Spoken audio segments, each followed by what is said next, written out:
Alright, toy fans, I'm back after a long hiatus. I'm not doing any videos, and today I'm going to be looking at this particular droid here. But you know what? We're going to do something even better. We're going to not only review this droid, we're going to make him look like this down the road. Are you ready? Let's take a look at Hasbro's Lola.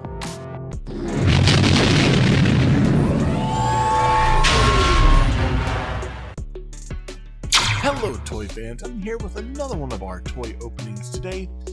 I am looking at the LO-LA59 Lola from the Star Wars Obi-Wan Kenobi series. Now, this is one of Hasbro's plastic-free packaging toys, but it was like one of their like kind of one-to-one scale role-play type of droid toy. Now, there is an animatronic version that I think right now is being sold for about $70 or something. It's still kind of pricey. I've seen them, I believe, at Walmart for like 60 bucks on kind of a clearance tag.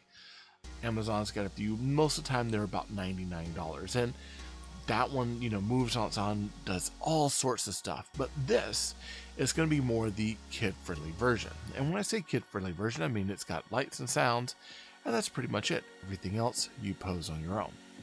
Now, I kind of, you know, I wanted to get this because I saw something online that I thought would be really cool. And it was, you know, to be able to place Lola on my backpack and do all this. And we'll kind of get into that. First, let's look at Lola. Now, you'll happen to notice my box is really damaged. This is one of those Amazon kind of inspected things that was, you know, all beat up, got it on clearance, but it still works, which I thought was super cute. And it has different sayings and different things going on, and of course different lights and sounds. Now, Lola does come in that plastic-free packaging. There's no window here, so you can actually interact with the droid. And then of course you got the Obi-Wan Kenobi Star Wars stuff up there. On the side, you get to see Lola on the side, along with that Obi-Wan Kenobi. On the back, you get posable panels. You get head tilting and open and illuminates, and of course, droid sounds. So this is a one-to-one scale role-play type of droid. This side, you get a closed panel Lola, and for those that are wanting to see, oh, look, my barcode is covered up, so I don't have a barcode for you all. Huh. Sorry about that. Now this also has, you could shelf it or you could see it hanging. Most of the time when you see these, they're going to be on the shelf, though I have seen a few stores that have them hanging. So that's all I got to say about Lola in the box. I mean, honestly, there's nothing else to say, and my poor box is damaged enough. We need to get this one out and get to plan.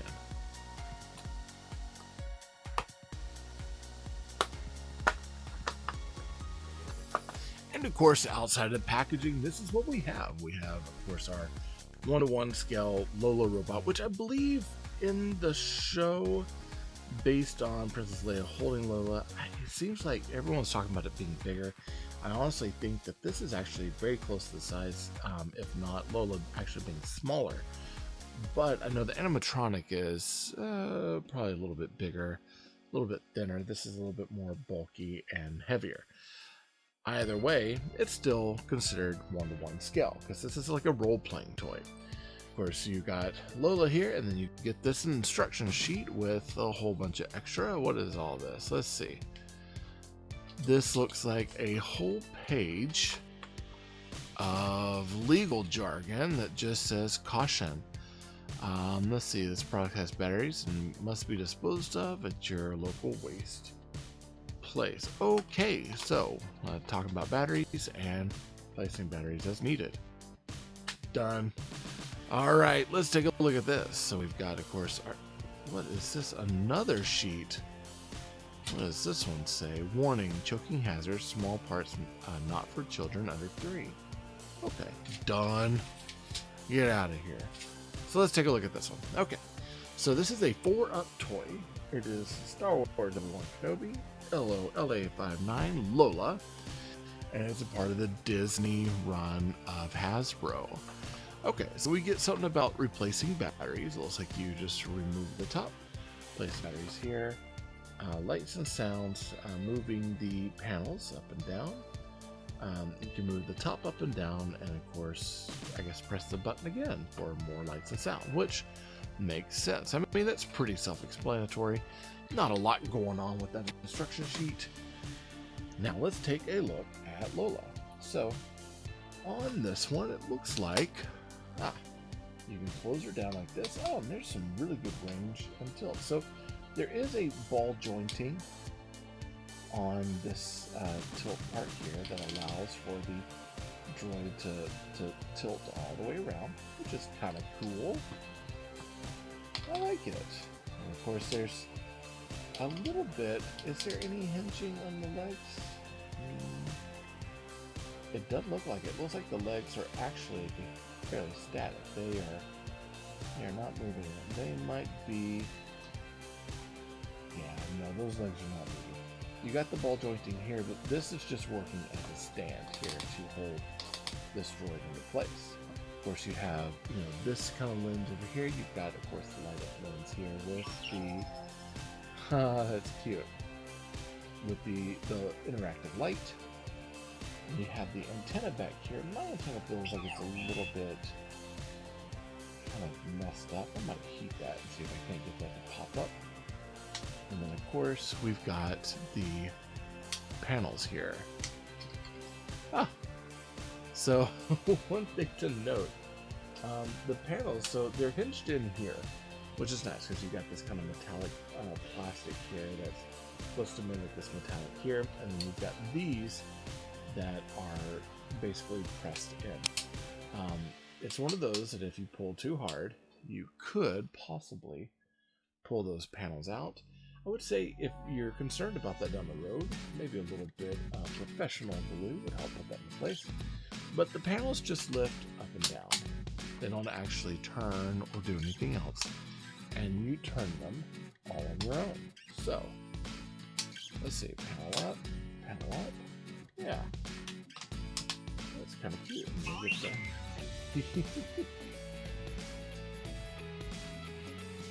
That is a super cute droid. I like him. Or her. Either way. Yeah. That's pretty cool. And, there's nice details in here. Honestly, I feel like this should be painted a little bit more, but look at all the greebly detail in there. All the mechanics and everything. And it looks like the speaker is coming actually out of the top. So you've got cuts here and here as well that allow for the speaker to sound. So if you want it to be quieter, probably close the panels. If you want it to be a little bit louder, you would open them up. That's the second time that one's popped up. That's something probably to keep in mind. I have a feeling this will be glued down. And then of course if you pop it open, you've got also a purple light that shows up underneath. And of course all sorts of mechanics and greeblies on the inside. That is pretty sharp.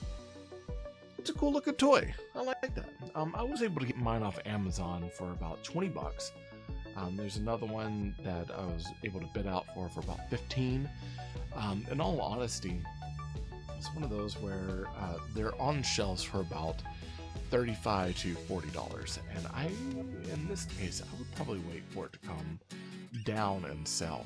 This is one of those things I probably wouldn't pay any more than $25 for, just because I'm cheap, but $40 seems a little high for what we're getting with this. Now, you didn't come just for this.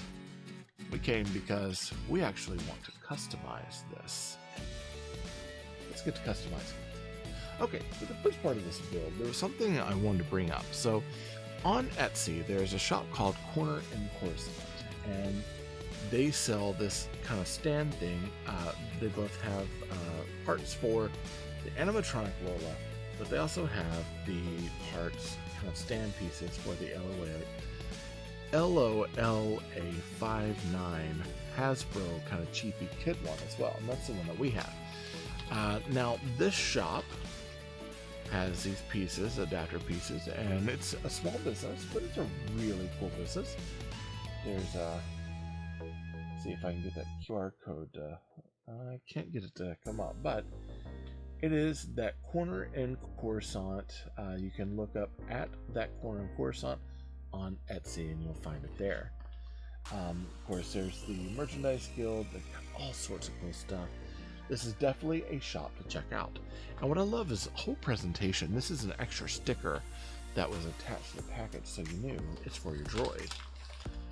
And then out of that, you get your packaged piece. Now, this part should fit to a GoPro piece, and I have a GoPro piece for my backpack.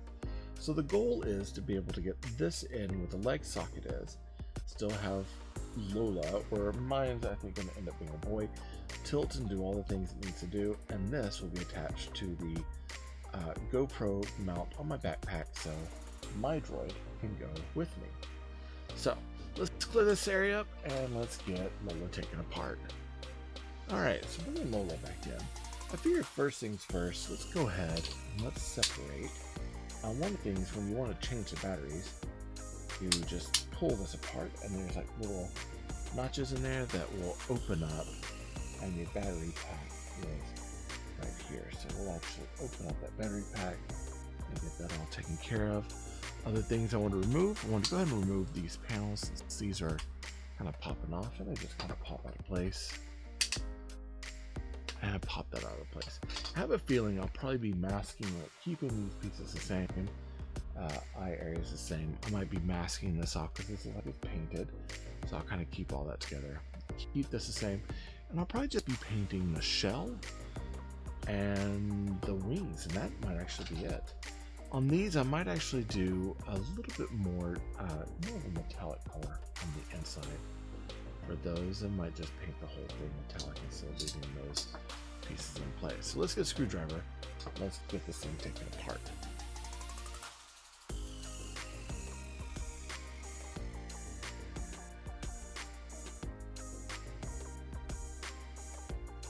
Okay, once the screws are out, you're really going to want to just easily pry a lot of this out. And looking inside, you've got your wire harness here. And we have these pieces that are all harnessed up. We're going to want to take all this out and make sure that we're keeping everything kind of set so we know where everything goes, and we're able to put it all back together when we're done.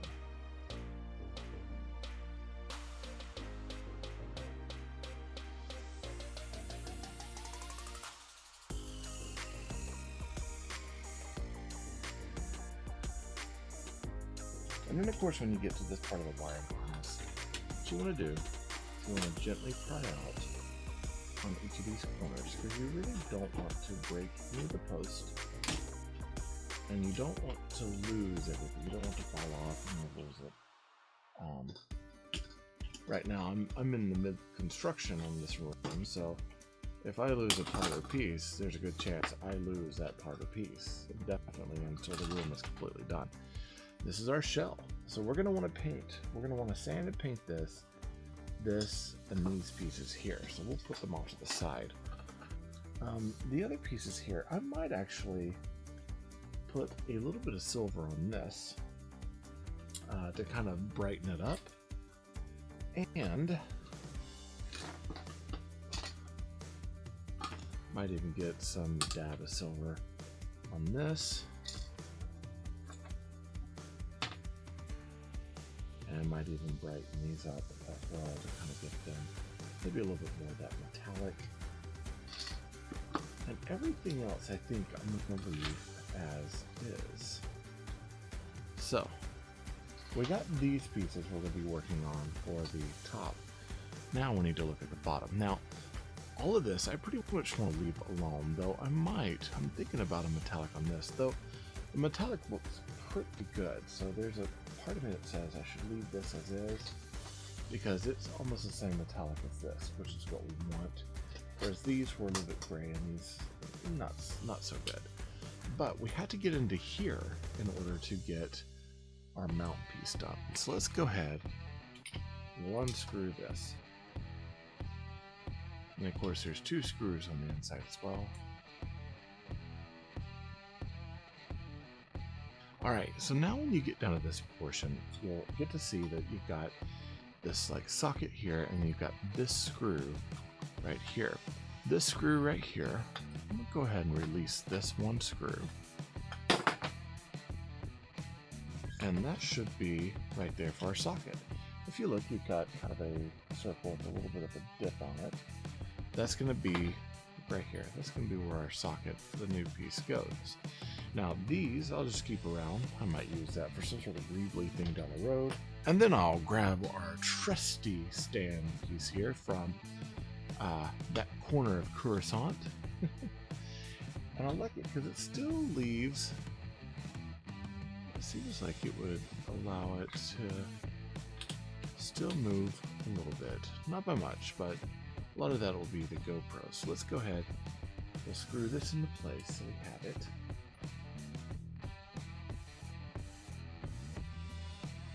So once I get this one tightened up and I get these back on, that'll be settled for the bottom, though I might do a little bit of weathering in there.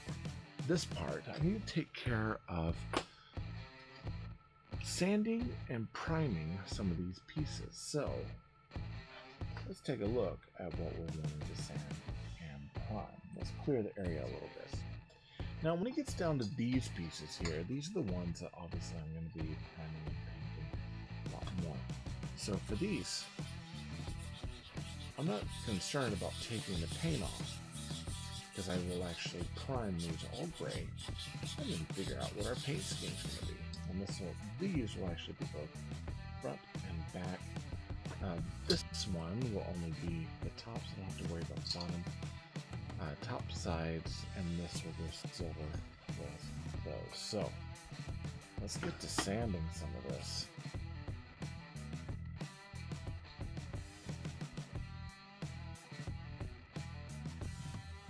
Alright, now I've got the edges and stuff kind of roughed up, and I'll get a little bit more down.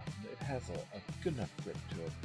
But what I'll end up doing is I want to kind of tape these down here, so that way I'm not spray painting this, because I like this, and I want to keep this as neat as possible. So we'll put painter's tape over it and trim away the excess, so I'm only painting these other areas here.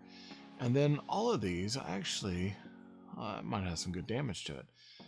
Actually, I want to take these, use my alcohol, spray it down, get all the dust off, and then I want to prime these pieces. Now I can't do it in here, so I'm going to be priming these in the shop off camera, and then I'll bring back what I have finished.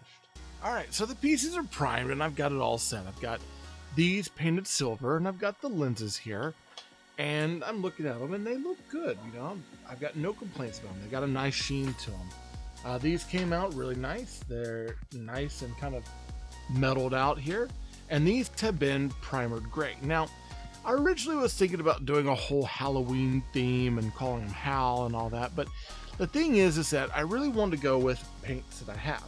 So I found some enamels that I think would work really, really well, but it's going to be me breaking this up in multiple steps. So I think the main color of the body that I really would like is for it to be yellow. I happen to like yellow a lot. It's a sunny color. It feels like a lot of fun. And then I've got an aqua, a very light aqua, and a royal blue that I think would work well to break up the band and some of the panels here on our droid. So, with that being said, I gotta take these now and go get it spray painted yellow and pretty much just wait for it to dry so we can start doing the taping and move on to the next step, which would be, you know, taping it off and painting yet another color.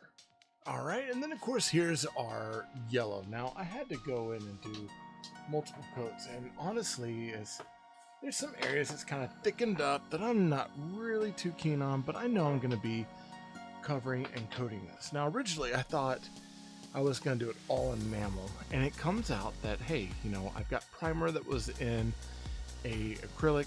I kind of need to keep it on the acrylic end, and so I found a yellow that was a high gloss that looked a lot like it also in acrylic. However, I decided to change the colors just a little bit. I think originally I was looking at yellow, teal, and that royal blue, but I decided to go with a little bit different inspiration. One character that I absolutely really love, of course, is Boba Fett. And so I'm actually thinking majority yellow, a little bit of maroon, and a touch of green might do the trick for this droid and get it in a custom sort of way that I really, really like. At this point, all I got to do is wait for this yellow to completely cure, and then I can start taping off and doing the other layers. It's going to take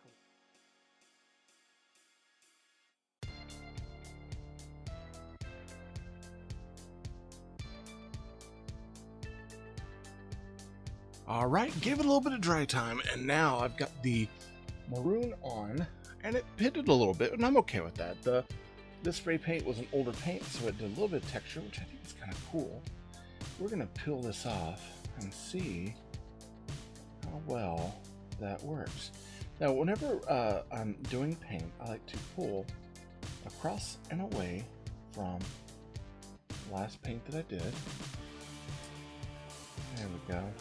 There's a little bit of texture on here, and it's one of those that I'm not keen on because I think this comes from the tape. But if it's all going to be textured, that actually is not too bad. I wound up doing a wash and a coat on it at the end, so there's a good chance that this will have a little bit of texture. It might matte down a little bit. That's actually kind of nice. It still has a pretty decent sheen to it. So I figured, let me get the tape off of all of this.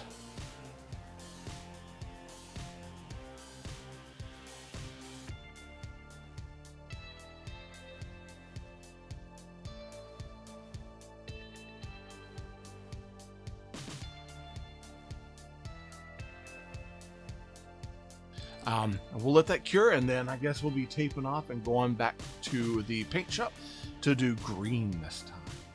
And then, of course, you got the tape done, and you've got the paint application done. Now, I changed up some of my idea a little bit, and as I peel this away, hopefully it doesn't destroy my paint, but we'll actually kind of get a good look. Oh, this is looking nice. At some of the change I had decided for the panel. Now, I wanted to get some Arbesh on there, and so I got some initial work done. Yeah, so you got the yellow, you got the maroon, and you got that dark kind of forest green, which is a color that's on his helmet.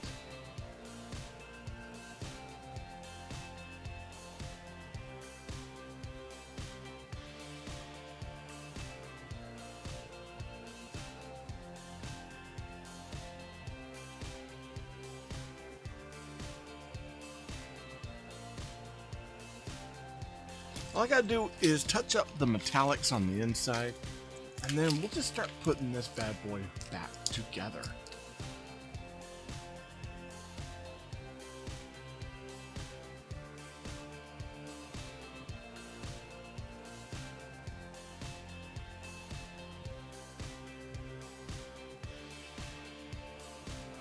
All right, and then of course this is my little droid all put together.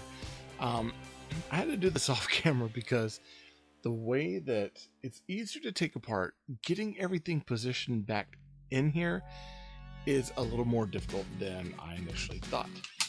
These two tabs do open up. Now, with the paint, I'm wondering if I'm going to even need to do the super glue. If for some reason they keep popping off, I'll probably drop some glue on there.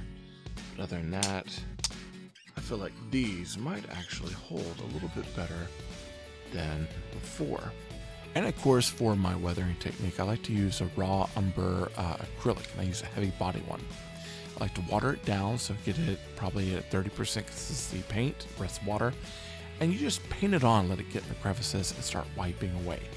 You want it to look dirty and used, but you don't want to go overboard with it. So as you're working in the paint into the crevices, make sure you pull a lot of it out on the surface to still kind of keep it clean. All right, so here we go. We got our robot, and this will be my personal navigation droid. And then I've got my mount here. So we'll go ahead and put it on the mount. And again, GoPro mounts, if you're not familiar with them, you pop this off. And then I kind of want this to sit up a little bit higher for me, so don't necessarily have to hide the mount. I might switch it back around depending, maybe put it on the lower end, but we want to line these pieces up. Woo. Run that bolt through there.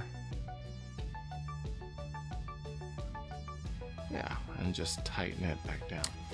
And of course, this is Bunsy. My wife ended up naming him. It's BNZ-1. She said it like a rabbit, so we named it Bunsy and got them all complete. That mount from Corner of Coruscant is actually pretty awesome. And I managed in the process of this also to order a animatronic Lola that I ended up getting for like $30 something. I'm waiting. It's like almost $40. I'm waiting to get it in. And I'm actually thinking about going back to the shop to get the animatronic stand for the little GoPro stand for the animatronic Lola as well. I really do dig that shop. There's some really cool stuff out there. And it's well worth shopping and checking out. It's got patches, greeblies, all sorts of things. For the most part, I love the way that this turned out. There are I added a few details after the fact. But you know, I love the look of this droid, and I thought it was really cool. I actually I took it to work and I had it on my shoulder strap, and one of the teachers, a coach there, he was like, you know, it's a really cool navigation droid, and I was like, really, you're a Star Wars fan? And they happen to be a big fan of the Fallen Jedi game series that came out. So, you know, he has that droid that sits on his shoulder. This is kind of the same premise, that this would be a navigation droid. I really dig it. I think it's a lot of fun. And if you find these actually sit on your shoulder strap fairly well. They kind of, yeah, they bounce around a little bit, but I could definitely see taking this into, you know, like if you go to the Disney park and having this around and just saying, hey, you know, where are we going now? Oh, we got to go to the Droid Depot. Well, let's go do it. These, oh, thank you. These really do feel like, it feels so much better than the legs that it came with. I like the idea of being able to wear it and having it a part of my costume. If I do like a Mandalorian thing, I'd probably have this built in somehow to this strap, or like maybe a cape or something that I have. So I really dig it. I feel like this was a success. So I'm glad to be back on YouTube. Sorry I was gone so long. I'd like to share some of the build with you. If you notice, I've got like hoses here and stuff, and a few greeblies. Let's see if I could turn a little bit. I'm starting to build up the the desk area here, but I'm going through some office changes, so there's going to be some inconsistencies with videos, but I'll get them out to you as soon as I can. And I'm enjoying this build here as well that I'm doing in my spare time, so I'll be working on that, little here, little there, and throughout time, and I'll kind of share with you all as I get stuff done. You can always see a lot of these updates on Instagram at TayRayGun is my Instagram handle there, and that's pretty much it. And remember, they're not dolls, they're almost one-to-one scale droids that have been customized to go with any Mandalorian armor. Yeah. Remember, may the Force be with you. When I'm not recording videos here on YouTube, I'm actually over on a podcast on marvindogmedia.com called Talking Toys with Taylor and Jeff. It's a really cool toy podcast. Be sure to check it out. Also, I need your help getting my YouTube channel to grow. Be sure to subscribe down below with that big red button. Hit that bell for notifications so you can be alerted of anything that comes from me to you. Like this video, it helps YouTube know that you like what I'm making, and comment down below. I like chatting with you all.